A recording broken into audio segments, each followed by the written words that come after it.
something a little different today. We're out here doing some diving. I just dropped the boys in the water. Scott's got the camera on his head, so if anything's shot, hopefully he turns that camera on and we'll get a good little view of it. But right now, I'm just kind of driving the boat. I'll be in the water soon, and we're trying to get groceries. Crazy time, coronavirus, can't get food, can't get meat, so right now we're out here trying to get our own meat. We'll see how it goes. All right, so Scott just shot the first fish of the day. He took my camera off, and that's the only reason why he landed the fish. Because of bad luck. Let's see what he's got. Been a very uneventful day so far. Apparently there was a wahoo swimming around them a minute ago, but I don't think he has a wahoo in his hands. We'll see. See what he's got. He's killing it right now. He's stabbing it in the brain and getting his shaft all figured out. Pulling the spear out of the fish. Looks like a yellow jack. That's what it looks like. You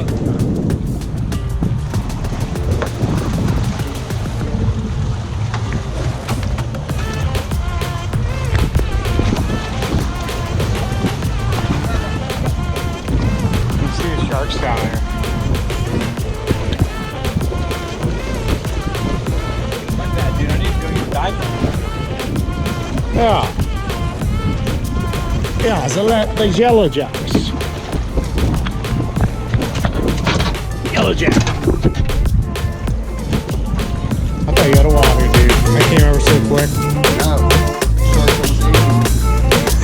Over the yellow jack? Yeah. I see him swimming around. So what happened, Scott? Tell me what happened. Almost died. How'd you almost die? Bullsharks. Bullsharks. He shot a yellow jack. So he shot the fish. He was slick with no backup. No, I thought you guys were on the flashes. I'm sitting on the flashes. I was like 100 yards away. I heard the pop and I was like, oh. Oh yeah. Let's see. What you got? He came up.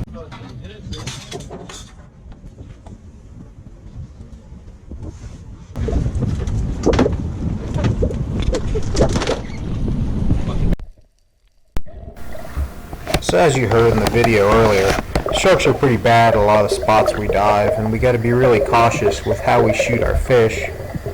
In this part of the video, I'm diving down not too far, maybe about 40-50 feet, and on top of the wreck there are a couple permit. I was checking them out, but there's no way I'd even attempt to take a shot at these fish because, as you can see, where I've just pointed out with my gun, there's a shark on the other side of the wreck. I mean, it's nearly impossible to land these fish, so we know better, and we just don't take those shots.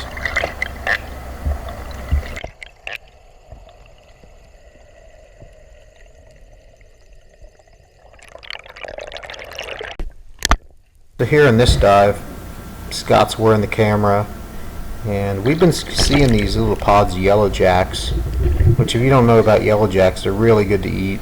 They're strong fighters, and here Scott really times the shot perfect and just waiting, boom, rolls that fish over perfectly. That's the way you need to shoot a fish in areas where the sharks are really fired up, and that's the safest way. But even though he did that, look, sharks are already coming in from the noise of the gun going off, so it's really a sketchy thing.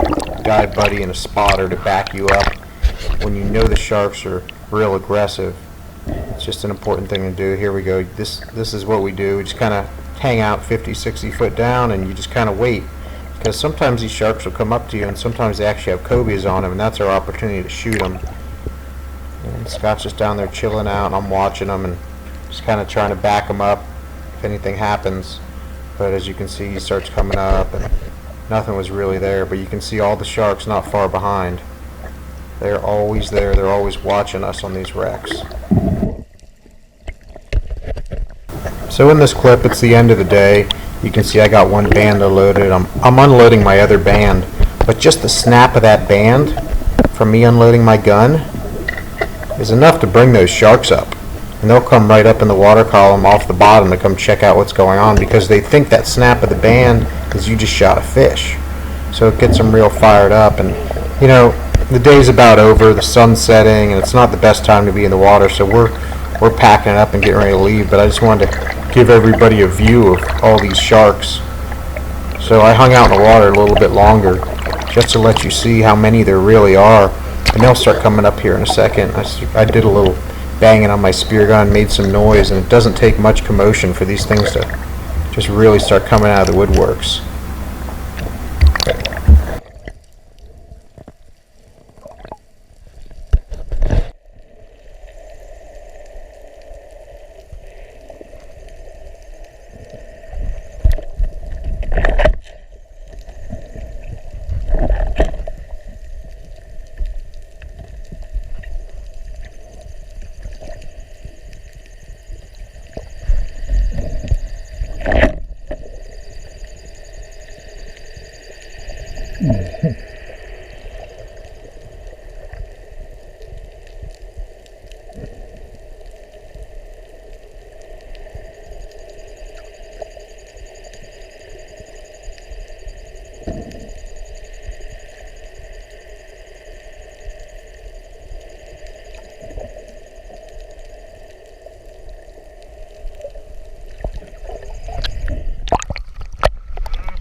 Alright, here in this video, I'm filleting up this yellow jack.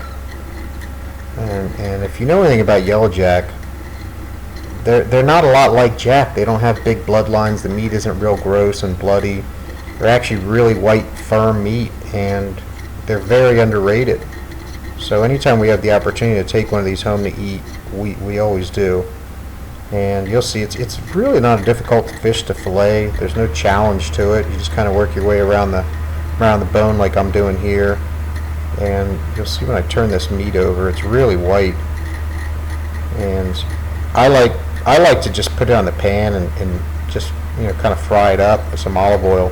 But a lot of people will smoke it or whatnot. But you can see it's white meat. It's real firm. It's great stuff, and I would highly recommend trying it if you ever land one. Beautiful yellow jack fillets, right, Scott?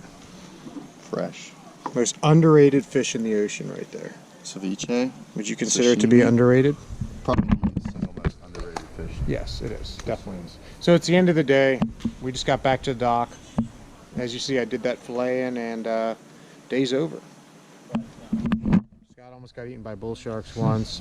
We didn't have the camera on for that one, but yeah, that was kind of a slow day. In the end, we got some meat, and it was a good time. So I hope you enjoyed watching something a little different today. Tune in next time.